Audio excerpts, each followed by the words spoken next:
I was like, I don't think I should go. I literally told her I wasn't gonna go, like I backed out. What's up YouTube? I'm gonna be making a video all about my study abroad experience. I just got back like 2 days ago. I'm just gonna be sharing my experience, whether or not I think study abroad is worth it, and just things that I wish that people would have told me before I went abroad. So stay tuned if you're considering it, and if not, then sorry. If you haven't seen yet, you guys need to go check out my travel vlogs too. That'll give you an idea of what it actually was like when I was abroad. So check out my travel vlogs. I'll leave the link somewhere in the video. So for me, I went abroad to Barcelona, Spain. I went through if you go to UT, you know it's the Macomb School of Business. There's many different kinds of programs at UT. There's just general study abroad programs that you can do, or there's programs that are specific to your major. And so I chose a major specific program just because I wanted the credit that I got from the classes that I took abroad to actually go towards my degree. The study abroad programs that UT offers that are not major specific usually give you course credit that is general to all degrees. So it's usually like a basic kind of class that you can take, it'll usually be like a language, or you can get like an English credit or like a government credit, or you can choose to study abroad with your actual major. So that's what I did. A lot of times if you're studying abroad when you're older, if you've gotten all your basics out of the way, or if you're like me and you've taken like a lot of AP classes and you're just now getting into college, you probably already have a lot of your basic credits out of the way. So usually, for me at least, a lot of just the general UT study abroad programs, they weren't gonna help me towards my degree because I already had all my basics out of the way anyways, if that makes sense. It's just kind of up to you. I think my suggestion is if you're young and you're studying abroad, like if you're like a freshman or a sophomore, it's a lot easier to go with a general UT study abroad program. I don't know what they're called specifically. I think it's just like UT study abroad. You can either study abroad during the summer, or you can study abroad during a semester-long study abroad program.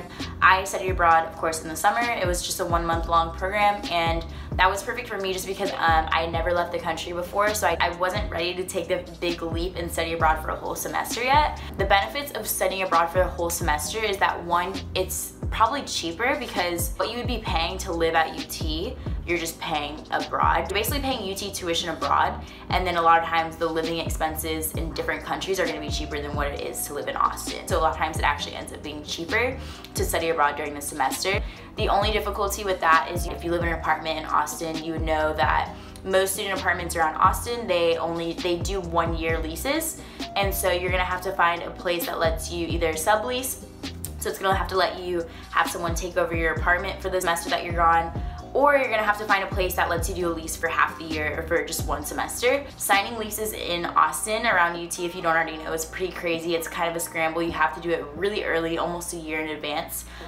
So you kind of have to plan if you're gonna study abroad about a year in advance. You don't want to be stuck paying rent in Austin and then paying rent in the country that you're living in too. So if you want to study abroad in the summer, just make sure that you know that you have to apply by the end of the fall semester. And this is just for UT. If you go to a different school, I don't know how that works. If you know where you want to go, you should apply early, because usually the only reason why you won't get accepted is because the program usually is filled up. Plan to pay for an application fee, which is usually around $75 to $100, and then after you get accepted, they usually tell you maybe 2 or 3 weeks after the application deadline. They tell you if you were accepted into your program, and then usually you have to pay a deposit. So for me, I had to pay a $500 deposit to go to Spain, which is kind of scary because I wasn't sure if I really wanted to go or not, and so the deposit isn't refundable. And then the fees for the actual program were a lot. And so I'll tell you guys, for my program for Macombs, the tuition overall came out to about $7,000 for a 1-month trip abroad, which is a lot of money, I'm not gonna lie to y'all. So that's something to keep in mind, is that summer is pretty expensive. I don't know how much a non-Macombs program is gonna cost you, but I can imagine that the general UT programs are probably a little bit cheaper because they don't pertain to your specific major. So just prepare for that. I think it was the end of March, and I was like, I still don't know if study abroad's worth it. I don't know if I want to go. I even talked to my advisor. I was like, I don't think I should go. I backed out. And then a week later, I emailed her and I was like, no, just kidding. I want to go. I want to go. I want to go. I'm so glad I decided to go, but I came so close to dropping out. Yeah, I'm just gonna lay out how I paid for my study abroad program so you guys can get an idea of how how it is doable and if it is doable for you. So I saved up a bunch of money, and I used the money that I saved up from working to pay for my passport fees, my like little extra fees, like my little hidden fees that I had here and there, my food there, and of course I used the money that I saved to pay for extra trips that I went on. So if you go abroad, you're probably gonna go on extra trips, especially if you're in Europe, you're probably gonna go to more than one city than just the city that you're studying abroad in. So I used the money that I saved to pay for those trips as well. If your parents don't pay for everything, then just save up money as much as you can, apply for as many scholarships as you can, apply for financial aid, of course, from your school.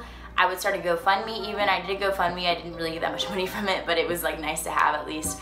And then, of course, if you can't afford it after that, then take out some loans. So yeah, it costed about $7,000 in total for my program fee. For me, $7,000 is a lot of money. It's definitely a lot of money to pay for 1 month of school. And that was like the reason why I wasn't sure if I wanted to go or not. My theory on that, if you've already seen my video on how I pay for college, you know that I already pay for college through student loans anyways. If you graduate from UT and you get a good paying job, a student loan bill is just going to be another bill that you pay. It's just going to be something that you allocate your money towards later. And so for me, studying abroad is one of those bills that I don't think I'm going to regret paying for when I'm older. And so yeah, I just think it's 100% worth it. It's scary to take out a student loan, don't get me wrong, but once you do it a few times, you kind of get used to it and you realize like this is the time to invest in yourself now. If you can't pay for study abroad, if you don't know if you can afford it, I 100% would just say take out a student loan. There's no reason to stop yourself from getting these experiences when you're young, because you can't afford it now. Because if you go to a good school, if you work hard enough, you're gonna afford it later when you're older, right? Like studying abroad is so different than going on vacation when you're older. Studying abroad is really different than going on vacation with your friends and family. It's a totally different experience than that. Living in a country with a bunch of people that you don't really know, which is scary at first, but it actually takes you outside of your comfort zone in a way that you actually learn so much about yourself and you learn so much about the world, and it's probably the most rewarding experience that you'll ever get. When you do have a good paying job and when you can actually afford vacation, it's gonna already be too late. That's gonna lead into my next piece of advice. I'm just gonna give you guys a bunch of advice that I wish that people had told me before I went abroad. One, I would definitely highly recommend you, if you're gonna study abroad and go by yourself. If you're considering studying abroad with your best friend or with your boyfriend or girlfriend, don't do it. Like 100%, that's my #1 piece of advice, is don't do it. It's scary, but it's like the best thing that you can do for yourself. So I went abroad and I had maybe 30 people in my group, and I got there and I was so nervous because I didn't know anyone. Like I kind of knew a couple people, like I knew of them, but I wasn't close with anyone. I was so scared. And then what ended up happening is the people who already had friends going into it, they stayed with their best friends, right? And they didn't meet anyone. And then the rest of us all stuck together and we all became so close. There's gonna be other people in your group who are not traveling with their best friends either. And it's actually really amazing to get close with people that you never would have talked to back at home. My next tip would just to be go in with an open mind. And I know that sounds really lame and like cliche, but just make an effort to say yes to everything. Like you have to be ready to lose some sleep. You're not gonna get a lot of sleep when you go abroad. Be ready to say yes to things that you normally wouldn't say yes to. Like if you don't usually go out. Like you're abroad. If you're in Europe or if you're basically in any country besides the US, you can drink legally when you're abroad. Like have fun, do things and try new foods and try new drinks that you normally would never try. It's like if you go abroad, don't be that person who stays in your room. There's always gonna be that one person in your group who just stays in their room and watches Netflix and they don't wanna go explore, they don't wanna do anything. Don't be that person. If you've never left the US, 100% I would say you should study abroad. If you want me to make a separate video on like what I think you should pack and what I think you should keep in mind, then let me know, because I have a lot of different things that I could be talking about, and if I make a whole video on just study abroad in general, this video is gonna be really long. So yeah. And there's any kind of videos that you guys want me to make for August before you get here to UT, then leave them in the comments down below too, because I'm gonna be making a lot of videos in August for the incoming freshmen. And so yeah, stay tuned for that. Thanks for watching.